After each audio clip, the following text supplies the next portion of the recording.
Jersey, it's the Penn State Nittany Lions versus the Scarlet Knights of Rutgers. Hello again, everybody. I'm Stan Savran. My partner, George Paterno, and I welcome you to Penn State football. George, Penn State returned the majority of their defensive starters in 1985, and I know you felt that this could be a defense that would be a dominating defense like the Penn State defenses of years gone by. I think today they showed that, Stan.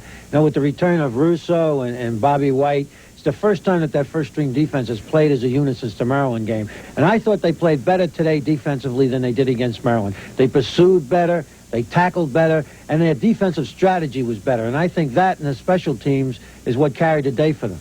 Well, the Penn State defense made the big individual play. They also gave ground very grudgingly, and they put on one of the most spectacular goal line stands in recent memory.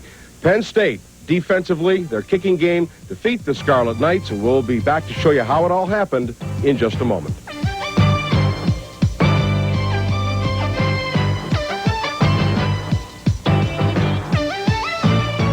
Well, Rutgers with a third down conversion. They are 2 out of 2 on third downs. It is 3rd and 5.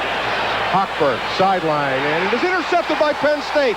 Duffy Cobb stepped in front of the intended receiver, Raffelli, and Duffy Cobb's his first interception of the season stops the Rutgers drive when they were definitely in field goal position. Jim Johnson got the big rush on Rusty Hochberg. All right, the heat on the quarterback causes the interception. Now we can't, you got Graham and Johnson putting the pressure on Hochberg, and Duffy Cobbs makes a great interception, but you can't give the interception or even half to the rushing lineman, but they help cause it by putting pressure on the quarterback.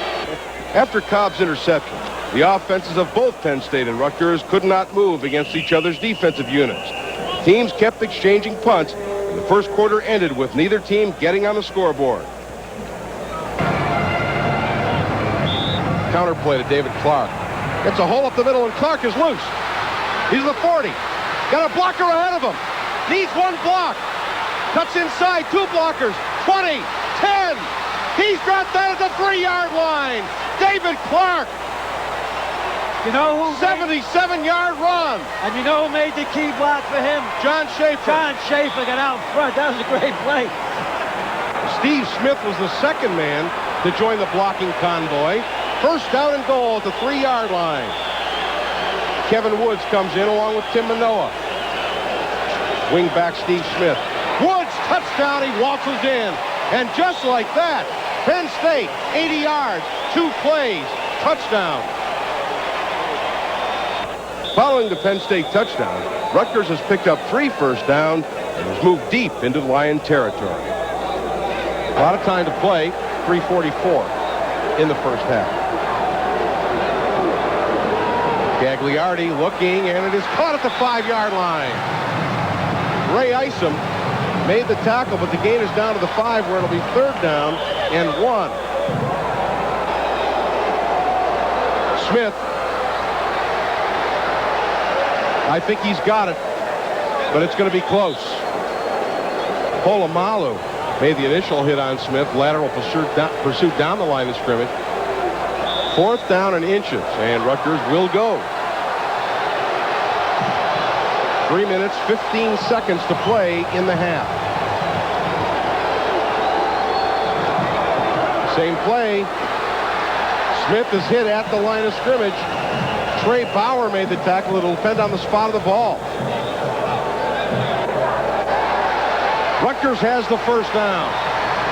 Not by much, but then they didn't need much. Couple of inches. So it'll be 1st down and goal. Rutgers at the Penn State 4-yard line.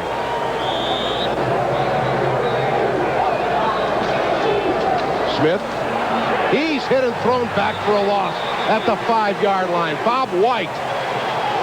What a great play by Bob White. They'll lose a yard. That's what's known as a big-time defensive play. What they did, they saw the motion coming. Bob White takes it upon himself. You see the motion man going right to left, and he comes in on his own, takes on the lead blocker, and puts the ball carrier down. Just simply a great defensive play. He defeated Vernon Williams, the fullback, and Matt Johnson snuck in there and maybe forced Smith to go a little bit wider than he wanted to. I kind of think Rutgers going to have to throw to get this ball in. I hope Penn State's ready for a rollout and a throw. Here's the pitch. Pitch, Smith looking, Stays on his feet and a pretty good run. He gets down to on the 2-yard line. He was almost stopped at the line of scrimmage. That's just a good run by Albert Smith. So Rutgers will attempt the field goal. About a 22-yarder. Angstead is 1 out of 2 on field goals this season. Kick is up, and the kick is good. But it's more than a moral victory for Penn State. 7 shots inside the 5-yard line, and Rutgers had to settle for 3 points. 1:16 to play in the first half. There was no further scoring, and the first half ended with the score: Penn State 7, Rutgers 3. We'll be back right after this.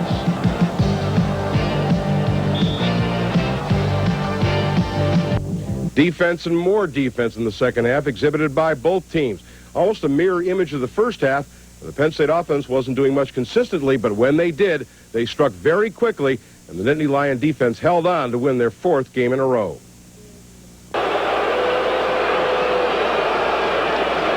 Play fake.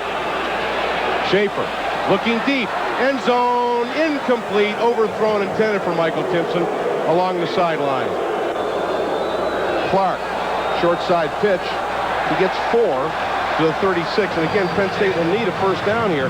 They have a shot at a field goal as the clock runs under 1 minute to play. Piquel on the tackle. Critical 3rd down for Penn State. 3rd and 6. They are only 3 out of 12 on 3rd down conversions. Woods. No gain. It doesn't show much confidence in your passing game when you try a sweep on 3rd and 6. Well, Twombly and Hoke make the tackle. And we have reached the end of the 3rd quarter of play. It was a scoreless 3rd quarter. Penn State holding on to that lead. Set to begin the 4th quarter, and there has been a change in signals. On 4th down and 6, Penn State has sent the punting unit out. Now, Massimo Manca will attempt a 53-yard field goal. Matt Kisner to hold. Manca's 5 for 6 on field goal attempt. The kick is up. The kick is long enough, and the kick is good. Massimo Manca, 53-yard field goal. That is his career best. And Penn State now with a 10-3 lead. After holding Rutgers on 4th and 2, the Lion offense moved to the Knights' 22. Manca missed a 39-yard field goal. We pick up 4th quarter action with Matt Kisner replacing the injured John Schaefer at quarterback. Here's a big play. 3rd down and 2. It could mean 2 minutes off the clock for Penn State. 4 minutes, 35 seconds to play in the game. Double tight end. Kisner. He's going to run with it. He's got the first down across the 35 and out to the 36. And that's one thing he does well. He can put it away and run. That was a great play for a guy to just come in off the bench in a crucial situation. Penn State with 3 timeouts remaining. Rutgers has used 1 this half, while the board does not indicate it should. They only have 2 left. Clark hanging on to that football. A little too much dancing there, and Rutgers' defensive pursuit stops him for no gain at the line of scrimmage. Well, Harry Swain made the tackle. Rutgers is challenging right now. They know they're going to try to run the ball to keep killing the clock. This is when the quarterback tells its offensive line, hey, you guys, we can make a couple of first downs. We got this ball game. Kisner under Keith Radisson. Steve Smith. He's got big running room. He's gone. 40, 30, 20, 10. Touchdown, Penn State. Steve Smith, touchdown. Although trailing 17-3 following Smith's touchdown, Rutgers hasn't quit as we move to action on the Knights' next possession. Plenty of time. 2:12. And Rutgers is doing a great job lining up on the ball. They're not wasting any time at all. This is their 2-minute drill, obviously. Over the middle, wide open, Prescott. Prescott down to the 2-yard line. Isom tackled him. But here's Rutgers with a 1st and goal, 2 minutes to play. It's a funny thing. Here's a team can't move the ball a lick. All of a sudden, boom, boom, boom. They've got a 1st and goal at the Penn State 2. Albert Smith, he's driving, but he will not get in. And that'll save Penn State some time. That's the important thing here. Alexander and Bauer make the tackle. The clock running. That's the critical part, to stop him right there. Not only that, what I would be doing, too, I'd be giving my kickoff receiving team, get ready for that onside kick, because you know it's got to come. That tackle on that play will cost Rutgers at least 30 seconds on the clock. 2nd and goal. Smith. No! He's hit hard. Once again, Penn State coming up with a big play.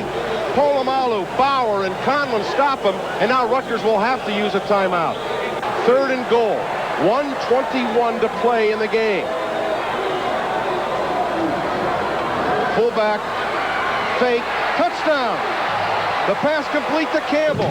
The play fake to the fullback, Lipset, and the touchdown pass to Campbell.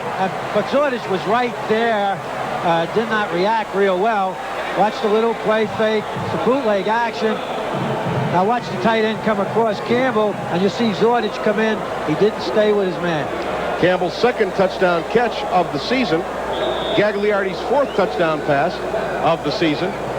Penn State fell on the ball 4 straight times after the Rutgers onside kick went out of bounds. The Scarlet Knights got one more play with 4 seconds remaining. However, the Hail Mary pass sailed out of the end zone. The game ended with the score, Penn State 17, Rutgers 10. We'll be back right after this.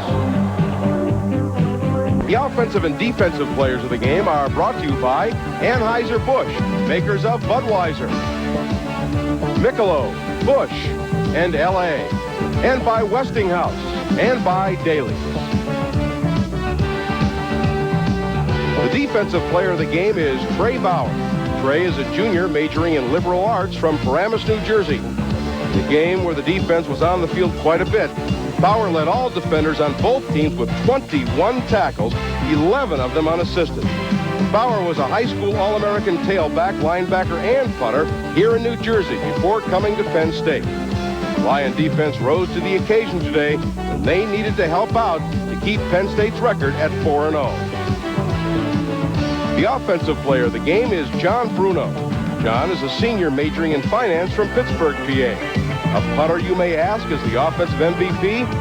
Well, there's no doubt that in a game where Penn State had trouble moving the ball, the Lions' undefeated record could have gone by the boards without Bruno's performance. John punted 8 times for a 42-yard average and pinned Rutgers inside their own 10 on 2 important occasions. Congratulations to John Bruno and Trey Bauer, this week's players of the game. It's idle next week, but in 2 weeks, the Crimson Tide of Alabama visits State College, PA, for the talk about the Alabama offense, the wishbone, but you know, George, they've always had a great backbone of defense. Well, you see Jarvis, number 95. Their linemen are hostile and mobile and big. They're going to knock that ball down. Well, you forgot agile, and speaking of that, their linebackers, Wayne Davis leads them in tackles. And there's a sample of his agility right there. Cornelius Benedict. Alabama always plays Penn State tough. It was never better illustrated than last year when the Crimson Tide were a sub-500 team and yet beat Penn State 6-0 at Tuscaloosa. George, Penn State is 4-0. Is this Alabama game upcoming a pivotal game in Penn State's season? Well, I think it would be pivotal in the sense of they're thinking of national championship and major bowl things. But as far as having a good season, I don't really think it's pivotal, but I do know it's a big game for them because over the years they have not played well against Alabama. And, of course, 2 years ago when they beat them at Penn State, there was a very controversial call in the end zone. And then they go down there last year when you play well enough defense to hold Alabama at home to 6 points, 2 field goals, and you get shut out. You know, just the game adds greater proportions to it. So I think the Penn State kids will be sky high for the game. I know Ray Perkins likes to come into the Nittany Valley and beat Penn State, so it should be one whale of a football game. It is always one of the highlights of the season. Penn State and Alabama in a couple weeks' time. We hope you'll join us then to see the outcome of the Penn State-Alabama game on October the 12th. That's it for this week's Penn State football show. For my partner George Paterno and everyone here at TCS, this is Stan Savran saying thank you for watching, and until next time, so long, everybody.